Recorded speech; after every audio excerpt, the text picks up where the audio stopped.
పెద్దపల్లి జిల్లాలో సినీ ఫక్కీలో ఆటోలో స్మగ్లింగ్ చేస్తున్న 21 లక్షల విలువైన గంజాయిని సీజ్ చేశారు. స్మగ్లర్ను అరెస్టు చేశారు పోలీసులు.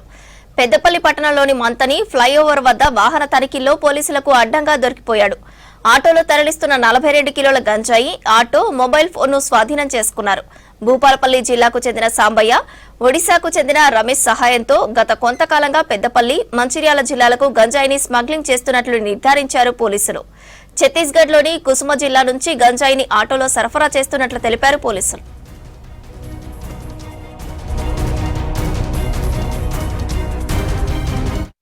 పెద్దపల్లి ఫ్లైఓవర్ మీదుగా గోదావరిఖని వైపు వెళ్తున్నప్పుడు అతన్ని ఆటోతో సహా పట్టుకొని అతని ఆటోను, అందులో ఉన్న గాంజాయి, సెల్ ఫోన్ సీజ్ చేయడం జరిగింది.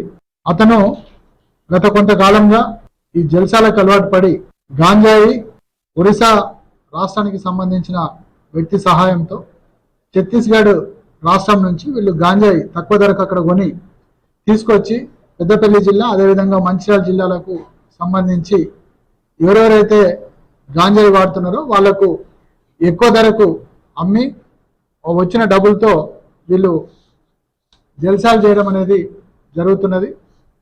ఈ వ్యక్తి విచారణ చేయగా ఆ వ్యక్తి పేరు అంగడి సాంబయ్య, తండ్రి పేరు నర్సయ్య.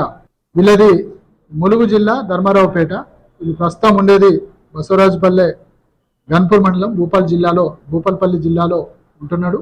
ఎవరెవరైతే గాంజాయికి అలవాటు పడ్డారో ముఖ్యంగా స్టూడెంట్స్కు, యూత్ పిల్లలకు, అదేవిధంగా లేబర్కు ఇతను సప్లై చేస్తున్నట్టుగా తెలిసింది. ఈ గాంజాయి అరికట్టే ప్రయత్నంలో భాగంగా పోలీసులు ఇతన్ని పట్టుకోవడం